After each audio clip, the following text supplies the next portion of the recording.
code électoral ne garantit pas un jeu loyal, sincère, libre et équitable. On a certainement l'impression de se refaire les élections antérieures. Le débat, notamment les présidentielles d'il y a 7 ans, ou les différents scrutins municipaux et législatifs scrutins, on a pratiquement assisté au même débat et au finish, on est allé aux élections. Oui, c'est un élément de routine. Vous savez que la problématique du cadre électoral se pose en réalité depuis la fin des années 1990, c'est-à-dire au moment où le système institutionnel camerounais s'est en quelque sorte refermé, a réduit la capacité concurrentielle des institutions électorales. Vous avez vu que dans le premier cycle électoral entre 1992 et 1997, il y a eu des élections compétitives. Elles n'étaient peut-être pas parfaites, mais en termes de compétition, elles avaient une signification qui semblait aller dans le sens de l'instauration d'une démocratie concurrentielle. Mais après, on est revenu à des équilibres qui sont des équilibres hégémoniques où, par exemple, le candidat du pouvoir à l'élection présidentielle était en fait dans une situation plébiscitaire, obtenant près de 90% des votes de ceux qui étaient inscrits lors de l'élection présidentielle d'octobre 1997. Alors, pour cette élection, on voit des appels à s'inscrire massivement sur les listes électorales s'intensifier. Et vous l'avez également dit, sur un autre terrain, il y en a qui estiment d'abord que le code électoral doit être reformé. Le débat est donc sur la place publique. Inscription massive pour protéger les votes et éventuellement faire basculer l'élection, ou réforme au niveau du code électoral. Quelle serait la meilleure approche? D'autant plus que le débat est davantage, on peut l'apercevoir au sein de l'opposition. Ce sont les leaders ou alors les personnalités qui, dans ce secteur politique-là, j'ai fait à dire s'affrontent. Le politologue que je suis, qui fait aussi ici office d'analyste politique, ce qui n'est pas tout à fait la même chose, prend d'abord pour base la description de la situation. Qu'est-ce qu'il voit? Il voit des acteurs qui sont au pouvoir, qui eux, n'ont pas de problème avec les règles du jeu, puisque ces règles du jeu ont fonctionné à leur avantage jusqu'ici tout au moins. Il voit maintenant au sein des groupes dits d'opposition monter des perceptions divergentes de la situation. Certains estimant qu'il est nécessaire d'obtenir une modification du code électoral et appuyer donc la mobilisation en termes d'inscription sur ce préalable. D'autres estiment qu'il semble illusoire d'attendre que le pouvoir cède sur le terrain du code électoral et pensent qu'on peut essayer de faire pencher la balance en faveur des groupes d'opposition avec des inscriptions massives. Évidemment, ces deux sensibilités-là correspondent à des visions différentes de la situation. Ce qu'on peut dire, c'est que précisément parce que jusqu'ici, ces acteurs-là n'arrivent pas à coordonner leur position, ils iront dans un rapport de force qui leur sera défavorable. Le grand problème qu'il y a, et qui en fait est le résultat d'une situation de longévité du président et du régime en place. Bon, des gens sont commodément toujours prêts à dire, on est lassé de voir le président Paul Biya là, on est lassé de voir son régime autour du RDPC là, mais dès qu'un acteur, qu'il soit un individu, une force se lève pour dire que bon, nous on veut bien se substituer à lui, tout de suite vous voyez des tirs qui sont dirigés contre ceux-là, sans que nécessairement ces tirs viennent des partisans du pouvoir. Ça vient souvent même des milieux d'opposition. Ça montre bien une mentalité qui est une mentalité à somme nulle. Ça veut dire si le pouvoir central ne nous revient pas à nous, il n'est pas question qu'il revienne à d'autres. Il vaut même mieux que ceux qui le contrôlent maintenant le conservent si nous ne pouvons pas en prendre le contrôle. Et dans cette mouvance, s'inspirant de l'élection qui s'est passée en France, il y a un label qui est né comme ça, le macronisme, peut-être le mimétisme. Et là, pensez-vous que ça peut inspirer ou ça peut impacter ces soubresaut politique d'avant-élection? Bon, macronisme, bon, c'est une référence purement formelle. Si on devait approfondir l'analyse, Cabral Libye n'est pas en réalité dans la position d'Emmanuel Macron. Lui-même, j'ai suivi une de ses interviews à The Voice of America, où il disait bien qu'il n'a pas le parcours politico-administratif d'un Macron. Ça veut dire déjà qu'en termes de ressources, ce n'est pas tout à fait la même combinaison en termes de ressources politiques. Bon, pour les réseaux, pour l'instant, nous ne connaissons pas bien les appuis, les connexions que Cabral peut mobiliser. Et il faut même savoir à quel statut il les mobilise, justement parce que ses détracteurs veulent juste en faire une espèce de pion, entre guillemets, ou de lièvre, qui en fait travaillerait pour quelqu'un d'autre. La suite nous dira si c'est vrai ou si ce n'est pas vrai. Mais dans ma position d'analyste, il ne sert à rien de faire des jugements hâtifs. Laissons, voyons comment il développe sa logique pour voir jusqu'à quel point il est capable de secouer non seulement l'appareil politique du pouvoir, mais aussi de faire concurrence aux leaders et aux groupes d'opposition installés. Alors, évidemment, la question, on va faire forcément le rapprochement, est à la veille des élections, vous l'avez également remarqué, avez-vous le sentiment que les pouvoirs publics, eux, ont choisi l'option du pourrissement pour peut-être, dans la durée, voir que la partie adverse ou alors les plus radicaux s'essoufflant, se tassent et laissent tomber la bataille? De toute façon, dans l'art politique du chef central de ce système, jouer avec le temps, en engageant entre autres ce que vous appelez le pourrissement, a toujours été une démarche qu'on connaît. Donc il faut installer la question dans le temps et voir si précisément ceux qui animent ce mouvement ont, au-delà du climat de rejet spontané qu'il peut y avoir contre l'autorité de l'État dans ces régions, s'ils ont véritablement structuré pour tenir sur la longue durée et tenir en fournissant également des solutions qui permettent d'atténuer les difficultés que ça crée aussi pour les couches populaires dans ces régions. Et souvent avec un certain cynisme, on voit des gens qui sont ici ou ailleurs, qui pendant qu'eux ils envoient leurs enfants à l'école, demandent aux autres, et particulièrement aux gens de conditions modestes, de ne pas envoyer leurs enfants à l'école. C'est quand même une forme de cynisme politique qu'il faut questionner. Entre-temps, un certain nombre de leaders sont donc incarcérés. Tout à fait. Le procès tarde forcément à prendre, c'est vrai, c'est la justice, elle a son temps, mais ça ne participe certainement pas pour décanter la situation. Oui, mais le problème c'est que, comme je vous ai dit, les grilles ne sont pas les mêmes. Il faut bien savoir quelle est la psychologie de ceux qui gouvernent le Cameroun. C'est une psychologie qui vient d'une période essentiellement marquée par l'état de parti unique. Ils sont dans ce jeu-là, dans la logique du rapport de force. Il y a des concessions qu'ils ne peuvent pas faire parce qu'ils considèrent que ces concessions-là, ce serait une forme de défaite. La ligne rouge. Voilà, face au mouvement. Probablement, tel que les choses sont structurées, pour eux, ils n'envisagent éventuellement de libérer ces leaders que quand la situation se sera normalisée. Sauf que de l'autre côté, on pose comme condition de la normalisation la libération préalable de ces acteurs. Alors, puisqu'on a parlé de la justice, donc de la magistrature, on va emboîter le pas. Le président de la République a récemment présidé un conseil supérieur de la magistrature, dont l'une des mesures, on va y aller rapidement, les plus fortes, a été la révocation du magistrat Pascal Maniac-Mabeu.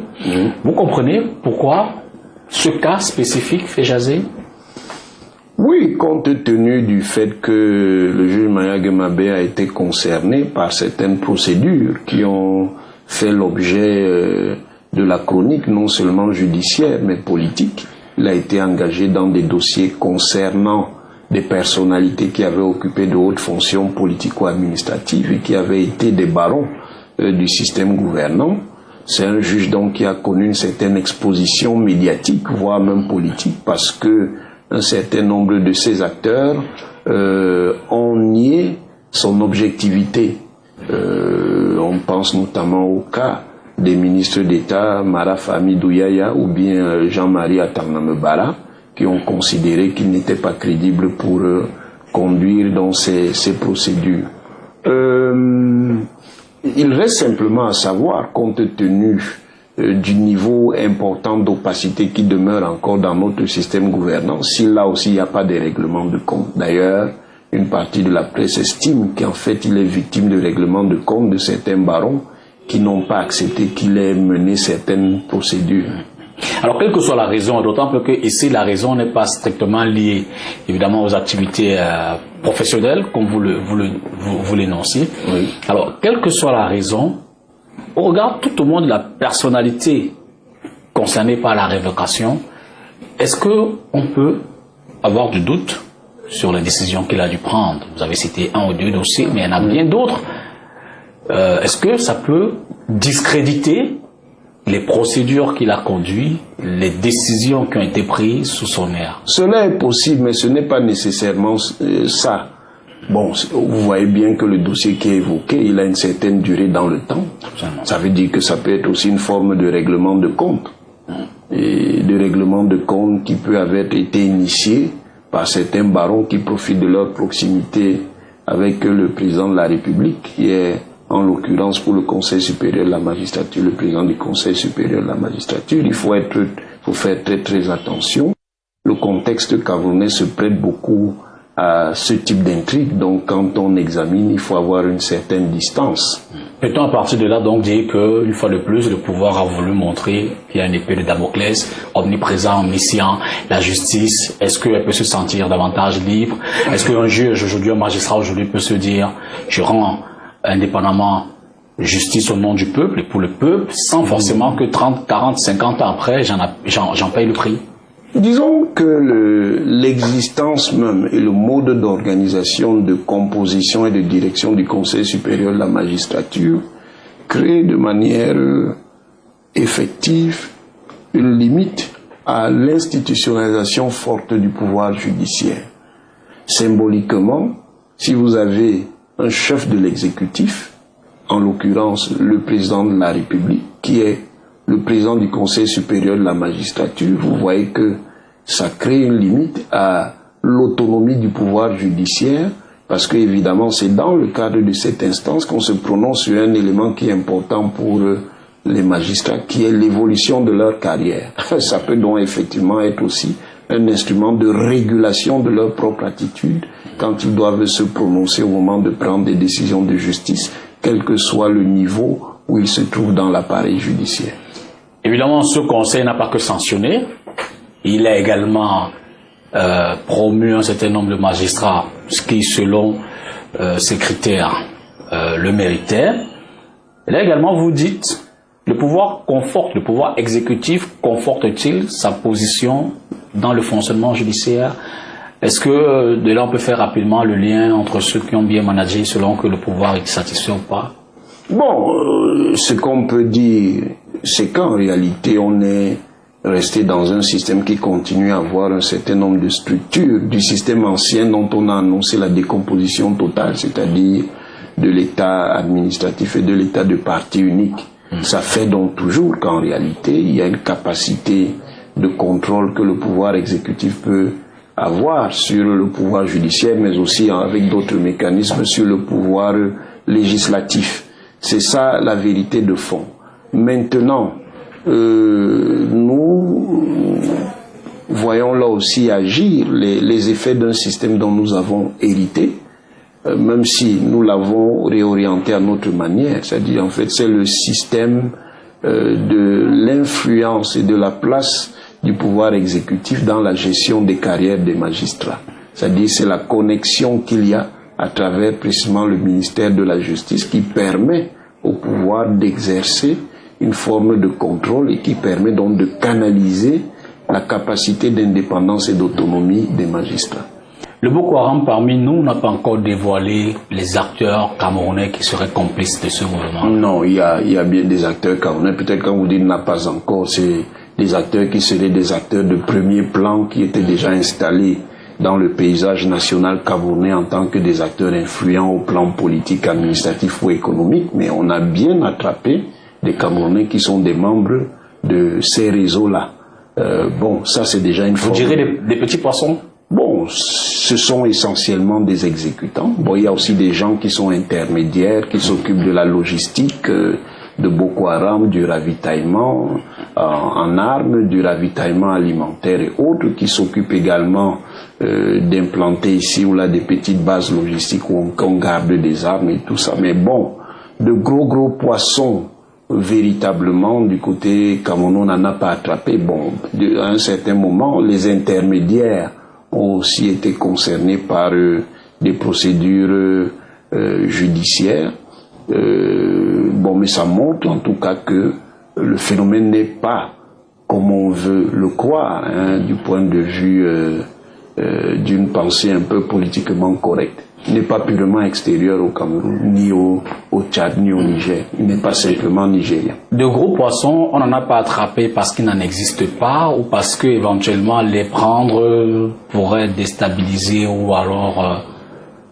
Peut-être parce que pour autant que les services de renseignement aient des informations, ces informations ne leur ont pas encore permis en quelque sorte d'attraper ces acteurs la main dans le sac.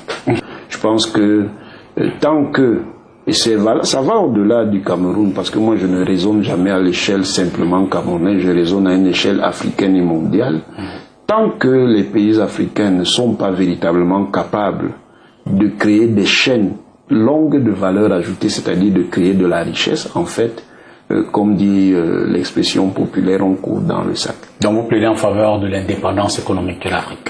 Pas seulement l'indépendance économique, de l'indépendance en tout point de vue, indépendance politique, stratégique, économique, culturelle, qui ne suppose pas que nous nous coupions du monde, qui ne suppose pas que nous ne puissions pas nous inspirer des initiatives, expériences qu'on peut trouver ailleurs lorsqu'elles sont intéressantes, mais qui suppose que nous ayons véritablement la capacité de programmer et d'orienter nous-mêmes nos propres évolutions, de définir et de défendre nous-mêmes nos intérêts, de les défendre avec une certaine pertinence tout en devant gérer aussi les rapports de forces internationaux. La dernière fois que le FMI a signé un chèque pour le Cameroun, je crois en 1986, lui rendre ce chèque, ça nous a pris une vingtaine d'années, je crois jusqu'en 2006. Est-ce que ce nouveau retour au FMI pourrait avoir le même horizon? C'est ce que je vous disais tout à l'heure, que qui nous dit que dans 30 ans, on ne va pas encore revenir là où on est aujourd'hui? En fait, ça peut être une manière de nous gérer.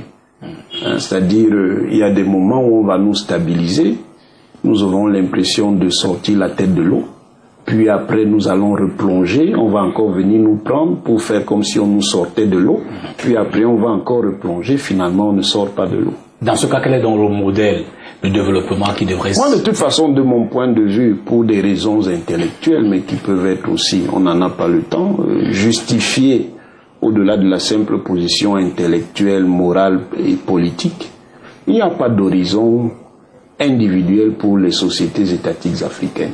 L'horizon est un horizon collectif continental. On peut appeler ça l'unité de l'Afrique si on veut, mais je pense que les conditions systémiques et stratégiques du monde ne permettent à aucun, je dis bien aucun pays africain, de pouvoir trouver la voie de l'émancipation, notamment la voie de l'émancipation économique que nous appelons commodément le développement, c'est-à-dire la capacité de mettre en place des institutions et des organisations économiques qui soient capables de créer de la richesse et d'affecter une bonne partie de ces richesses par le jeu de la redistribution à l'ensemble des groupes sociaux.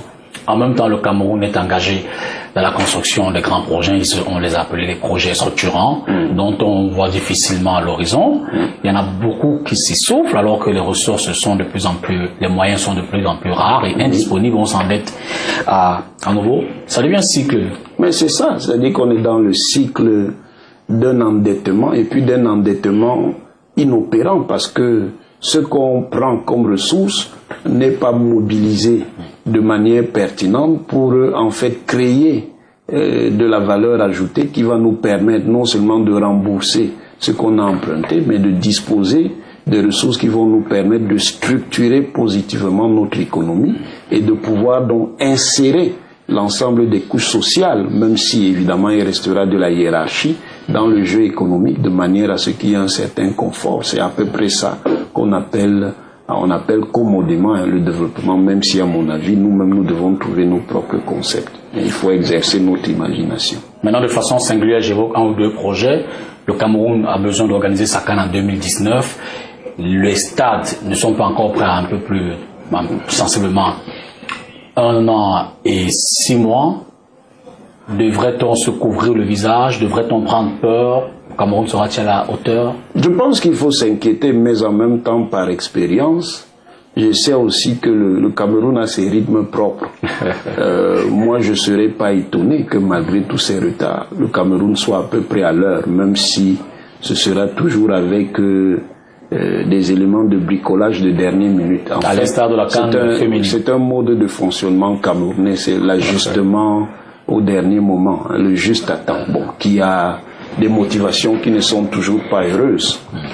À côté de cela, il y a un fort débat sur le franc CFA. Il y en a qui pensent qu'on peut le garder et peut-être mieux asseoir les gouvernances, la gestion de nos ressources, mieux discuter avec nos partenaires et non plus se sentir imposer les prix de nos matières premières. Et il y en a qui pensent qu'il faut s'en débarrasser. Pourquoi pas créer une monnaie pour véritablement nous sentir ou alors susciter l'épanouissement de notre économie. Vous êtes dans quel créneau? Je ne suis nulle part. Je pense que on peut le garder, mais en le gardant, il faut savoir quelles sont les implications. En le gardant, si on a des gouvernants et des décideurs, quand je dis gouvernants, c'est ceux qui contrôlent l'appareil étatique, mais les décideurs ne sont pas seulement les gouvernants, c'est aussi les entrepreneurs et les groupes patronaux. Si on a des gouvernants et puis des décideurs économiques sérieux, on peut à un certain moment stabiliser la situation. Par contre, les règles de cette zone monétaire ne me semblent pas permettre d'arriver dans la perspective de ce que j'appelais tout à l'heure la transformation et d'associer cette transformation à la croissance pour trouver donc ce qu'on appelle le développement. Donc dans certaines conjonctures, on a vu que les pays de la zone franc arrivaient à peu près à stabiliser leurs économies, semblaient un peu respirer, mais on voit sur une très longue période qu'aucun d'entre eux n'a pu résoudre les défis de la transformation structurelle. Maintenant, il ne suffit pas de sortir du CFA. Si nous allons sortir du CFA pour faire de l'aventure, évidemment, ça n'aura pas résolu notre problème. Quand on voit déjà comment nous gérons les politiques économiques et financières, avec très souvent une vision non seulement très politicienne, mais aussi une ingérence politicienne dans tous les niveaux des politiques, même là où il faut faire valoir le politico-technique, la dimension proprement technique, rien ne nous dit que nous n'allons pas faire de la gestion sorcière de la monnaie une fois sorti du franc CFA. Donc, moi je crois, pour finir et peut-être clarifier ma position, à mon avis, cette zone peut permettre de stabiliser, mais ne peut pas permettre de développer. Mais maintenant, il ne suffit pas de sortir pour atteindre le développement. Il faut mettre en place un certain nombre d'autres réformes et être capable de les faire valoir dans le temps pour aller sur le chemin du développement. Dans tous les cas, le gouverneur de la BAC a rassuré. Il estime que la situation actuelle des réserves ne permet pas d'envisager une dévaluation tout au moins à moyen terme. Donc, le débat à son niveau n'existe d'ailleurs pas. Sur un autre terrain, et là, je vais peut-être invoquer le géostratégique que vous serez, la Chine a décidé d'implanter une base logistique, une base militaire en Afrique, à Djibouti. La Chine aujourd'hui compte pratiquement 1 million de personnes à l'extérieur, 2500 entreprises installées en Afrique. La Chine, puissance économique, semble vouloir entrer dans le mécanisme des puissances militaires. Oui, mais c'est tout à fait normal. La Chine est un pays assez particulier.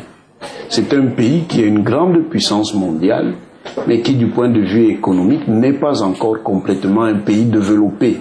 mais en raison de son poids structurel, est quand même, sans être un pays pleinement développé, déjà la deuxième puissance du monde. Son élite, au-delà de l'élite politique, dans le cadre du Parti communiste chinois, son élite d'affaires, commence à comprendre que le déploiement mondial et impérial de l'Afrique, l'affirmation de la Chine comme une puissance impériale, voire impérialiste, nécessite aussi qu'on introduise un dispositif stratégique, c'est-à-dire que la Chine soit capable, comme son grand concurrent, son peer competitor, pour parler comme les Allemands les Américains qui ont fait de la Chine leur peer competitor, c'est-à-dire un rival de rang, de même rang qu'eux, il est besoin pour les Chinois d'avoir aussi des positions militaro-stratégiques dans le monde. Et c'est peut-être une expérimentation de cette démarche qu'on voit avec cette base. Bien entendu, pour nous Africains, ça ne change pas grand-chose parce que nous sommes toujours dans la position du dépendant. On voit aussi la Chine mettre en place une politique culturelle en commençant à systématiser les instituts Confucius pour diffuser sa culture comme un élément aussi de déploiement de sa puissance. Parce que elle veut se positionner comme une puissance multidimensionnelle, à la fois économique, politico-diplomatique, politico-militaire et culturelle. On va parler sport. Et l'éternel feuilleton FECAFOOT, dont on ne maîtrise plus véritablement ni les tenants, on ne sait plus d'où on est parti, on sait difficilement où on est, et donc on n'envisage pas forcément la conclusion. Qu'est-ce qu'on peut dire aujourd'hui de la FECAFOOT dans les conflits éternels? Non, ce qu'on peut dire, c'est qu'il y a certaines franges qui entretiennent artificiellement le conflit. Des franges qui en réalité n'ont pas la puissance représentative au sein de ce système associatif pour faire pencher la balance en leur faveur, mais qui font durer le conflit par des manœuvres juridiques et essentiellement des manœuvres juridictionnelles et arbitrales. C'est de ça qu'il s'agit en réalité. En raison de la connaissance que certains acteurs peuvent avoir des rouages, parce que en réalité, ces acteurs-là, ironiquement, c'est même eux qui sont au cœur de la constitution du problème FECAFOOT, même si aujourd'hui ils veulent donner des leçons, ils peuvent justement faire de l'obstruction. Mais les intérêts structurels et de la Fédération internationale de football association, la FIFA, et de la Confédération africaine de football, et de la FECAFOOT elle-même, ainsi que du gouvernement de la République du Cameroun, font que ce jeu ne peut pas prospérer. Pour la FIFA, on ne peut pas accepter qu'une fédération, somme toute, pas significative en termes stratégiques, d'un pays, pour ne pas dire modeste, d'un pays moyen, soit tout le temps en train de donner des sujets de préoccupation à l'institution fêtière en matière de gouvernance du football. Pour la CAF aussi, maintenant, est-ce que ce jeu va durer? Je pense qu'il ne durera plus trop longtemps et ceux qui pensent le mener vont se retrouver à voir que l'équipe qui a actuellement la FECAFOOT atteindra son mandat, fera son mandat et puis qu'il y aura de nouvelles élections. Donc le Cameroun va sereinement organiser sa CAN avec une FECAFOOT. Je ne sais pas si ça garantit la sérénité complète sur l'organisation de la CAN. Mais je pense que la situation en réalité, elle est pratiquement stabilisée. Elle est pratiquement stabilisée.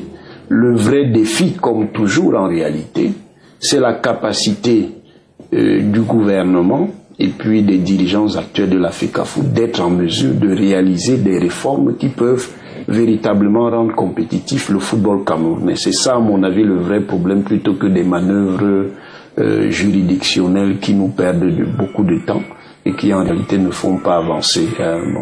Mais il y a certains qui ne veulent pas comprendre que c'est depuis longtemps qu'ils ont perdu. Et c'est sur le terrain, là, le sentiment qu'on avance le changement structurel de notre football? Non, parce que en fait, le changement structurel de notre football dépend du changement structurel de l'ensemble du système. Quand vous dites que vous faites un championnat professionnel le championnat professionnel a véritablement du sens dans un pays qui a une économie productive avancée et où un certain nombre d'investisseurs et d'opérateurs économiques peuvent miser sur le football et le structurer de telle manière à ce qu'il s'agisse de quelque chose de rentable et de profitable. Et voyez simplement l'état de nos clubs. Voyez simplement les comportements, l'orientation morale de ceux qui les dirigent. Et déjà ça, ce n'est pas favorable à une réforme structurelle. Les gens veulent continuer dans la logique des équipes échoppes qui leur appartiennent. Ils ne veulent pas mettre en place de véritables structures commerciales, de véritables structures capitalistes. Ils font tout pour freiner ces évolutions. Et vous voyez des équipes qui ont pourtant déjà un capital symbolique important. Le Tonnerre Kalara Club de Yaoundé, le Canon Sportif de Yaoundé alias Kpakoum, ne pas pouvoir le transformer en un véritable capital économico-footballistique, si vous permettez l'expression. Donc on a encore beaucoup de problèmes à ce niveau. Mais je pense que les solutions, s'il y en avait, ce seraient des solutions qui en fait adaptent la professionnalisation à nos conditions en impliquant notamment par un certain nombre de mesures fiscales. Bon, le gouvernement a commencé à en prendre certaines, des entreprises pour que le foot professionnel soit un foot professionnel de qualité. Mais ça va demander, pour que cela puisse fonctionner, qu'il y ait des infrastructures sportives de compétition, encore peut-être 1 ou 2 stades qui soient un peu distribués avec une certaine équité géographique dans nos régions. Ça va demander d'impliquer les collectivités territoriales, sauf que les collectivités territoriales, elles aussi font face à des problèmes de moyens. Je pense que avec des entreprises, des opérateurs étrangers, des entreprises étrangères, puis quelques entreprises camerounaises, on peut construire un système. On n'a pas besoin d'avoir dès le départ une vingtaine d'équipes en Ligue 1. On a besoin d'avoir des équipes compétitives. Même s'il y en a 10, même s'il y en a 8, on peut adopter des systèmes de play-off qui vont permettre de maintenir la compétitivité de ces équipes pendant toute la saison, mais avec des équipes bien structurées. Et il est important dans ce projet-là, dans le cahier des charges, que les équipes soient capables de structurer en interne des centres de formation, soit d'initier un partenariat avec des centres de formation qui vont donc permettre de structurer toute la filière pour qu'on ait des équipes qui puissent déjà être à nouveau compétitives de manière sérieuse au plan africain.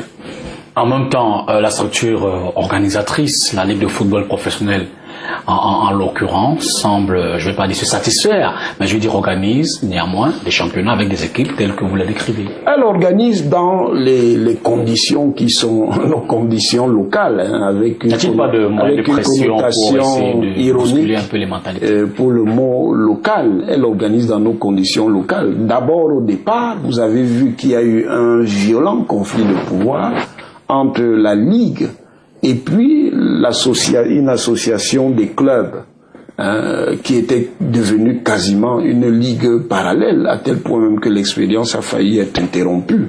Bon, ensuite, il y a eu des conflits liés aux élections à la Ligue. Il y avait différentes perspectives, évidemment, différents intérêts. Bon, la Ligue a pu gérer cela, mais bon, on voit qu'il existe encore des tensions avec la FECAFOOT, ce qui en réalité n'est pas une bonne chose, puisque autant la Ligue a son propre domaine, autant elle est aussi une émanation de la FECAFOOT, dont il est important qu'entre les deux, qu'il y ait des relations de travail qui soient dégagées sans qu'il y ait trop de conflits. Il peut y avoir des divergences, mais les conflits ne sont pas bons. Sinon, il va être très très difficile d'avancer dans ce travail de professionnalisation du football camerounais qui, je le répète à nouveau, repose en réalité sur notre capacité, notre performance économique. Or, vous voyez dans quelles conditions nous nous trouvons à nouveau. Il y a également quel est le schéma de sortie entre la Ligue de football et la FECAFOOT dans le conflit permanent? Je pense que les conflits ne servent à rien. Je pense que ce qui est important, ce sont les perspectives de travail. Ce sont les perspectives de travail. Je pense que il est important que les relations entre la Ligue et la FECAFOOT s'améliorent, qu'il n'y ait pas de conflit, ni d'institutions, ni de personnes, et qu'on travaille plutôt sur disons, l'amélioration de la professionnalisation, parce que c'est ça aussi, justement, qui rend difficile l'obtention de la confiance des opérateurs économiques. On a d'abord des problèmes structurels qu'on a évoqués tout à l'heure. Si vous voulez un spectacle sportif sérieux, il faut qu'il soit payant. Il faut les stades, il faut des stades de qualité qui vont donc permettre à des gens d'investir de leur argent et puis d'être capables d'avoir un retour sur leur capital. Il est aussi important qu'il y ait la confiance de ces opérateurs vis-à-vis de ceux qui assurent la gouvernance du football en général et la gouvernance du football professionnel. Il est important qu'il y ait une espèce de consensus qui permette d'avancer. Malheureusement, ces conflits à répétition ne favorisent pas cela et en réalité tout le monde est perdant.